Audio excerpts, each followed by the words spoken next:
Thank you very much, Michalis. Back in 1972-73, there were two events that occurred that had a fundamental impact on New Zealand's economic future.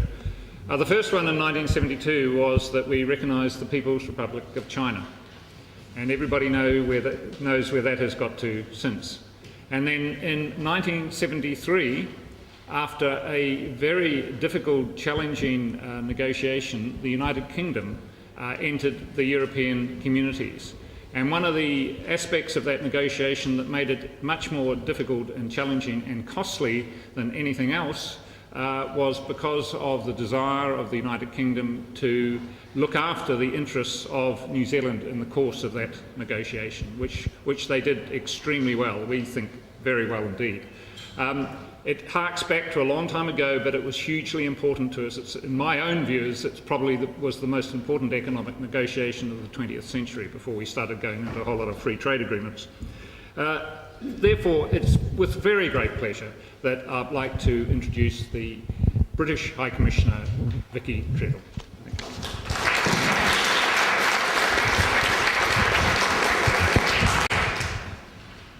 Thank you very much indeed for that introduction, from which I'll take my cue for what I'm about to say. And it's the references to the UK, Europe on the one hand, and your reference to China on the other. And I recognise a few faces in the audience here who were at a talk I gave also with the NZIIA last week.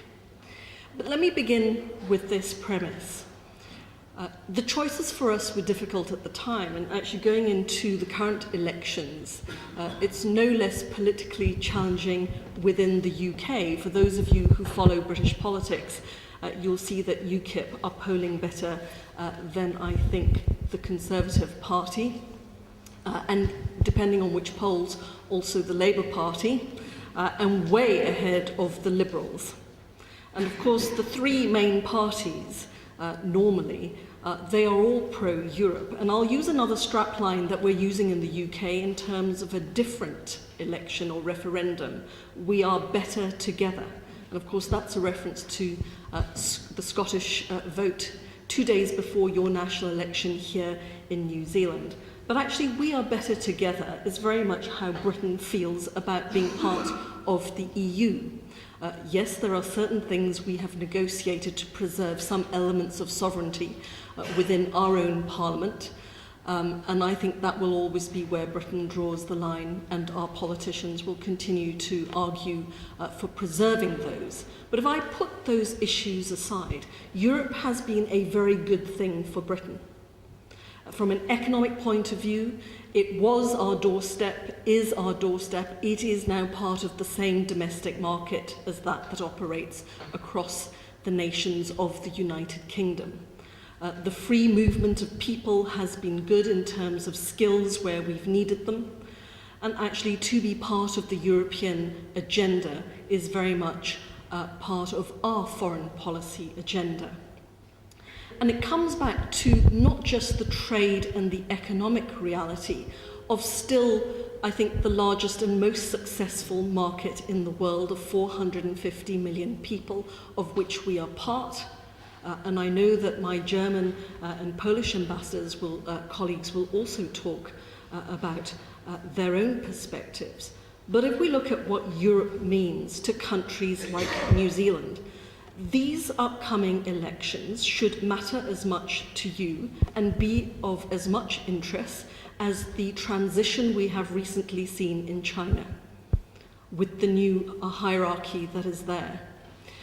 And yes, we are all looking to Asia from an economic point of view, and that is important. Trade has to follow where the opportunity is. But we should never cede our economic interests or cede our values and the positions we take on important foreign policy issues for the sake of trade. In all these things, we need balance. And in, I think, your opening remarks, you referred to Pākehā, the Maori DNA that runs through this country. We heard last week the Prime Minister at the Europe Business Breakfast that he attended in Auckland about the new Asian and the increasing Pacifica DNA in this country. But very few people today in a contemporary agenda talk about the European DNA that runs through this nation is as much part of your cultural heritage. So what happens in Europe really ought to matter here. Europe remains a huge market for many New Zealand businesses. If I look at Main Freight and their European headquarters in the Netherlands, where they are getting a lot of distribution network business. If I look at some of your rock star companies like Xero, where 15% of their global revenue comes from the UK alone, and they use the UK as a springboard for Europe, this is important economically. But if I bring it back to actually our ongoing interests in this country, and I'm not talking about historical people-to-people links, but what European businesses are actually doing here. European companies are amongst the most significant investors in New Zealand. So the success of the European economy and European-based businesses is of direct and relevant economic interest to New Zealand. Whether it's in dairy or it's in other sectors of industry. So if I were to ask you all to put up your hands if your mobile phone provider is Vodafone, let's see a show of hands. So a British company gives you mobile connectivity.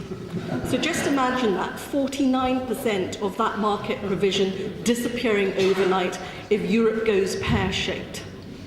Of course, it's not going to happen, and we've seen a tough economic time in the UK and in Europe. But if we can prove anything, and you just have to look at economic cycles, we are coming out of the bumpy bottom, and we are certainly confident in Europe of turning the corner. We know the position we hold in the world, just not on trade and outward flows, inward flows of foreign direct investment. If I give you an example, China is the second largest investor in the UK, and Britain is the third largest investor in China. That's where Europe and European countries play, and we are important economically to New Zealand. So when we all focus on Asia as we do, we shouldn't forget to spread the risk. We should remember old ties and important economic relationships. Europe still means business. Keeping European unity and stability. If you look at the solidarity we are showing with the Ukraine at the moment, concerns along that entire sort of former Soviet Union border. There are countries there who are looking towards the EU away from the past because they see the EU as a future. And there is a waiting list to join the EU and people wanting to join it now too. They wouldn't be doing that if it wasn't for the right reasons, part of which are the values that we share, and we have to hold them front and centre. Some of you may remember about 2 or 3 weeks ago on Q&A on Sunday morning, Paul East was on the panel, and there was a debate around issues, and Paul said the phrase, but of course the West and Europe, if we want to be defined as such, still matters. After all, we continue to share values. And there was a young man on the panel who said, actually, I don't agree with you. We have more in common with Asia today. This is not an either-or option. This is not a choice between Europe and a rising Asia or Latin America and beyond. This is about building a sensible spread of risk. It is about maintaining historical and important relationships whilst also pursuing new opportunities. I do think you can have your cake and eat it. Economically, that's what we have to do. Our businesses have to succeed in a variety of different markets. But at the core of who we are at People, do not forget the European DNA that has helped to define this country. Thank you.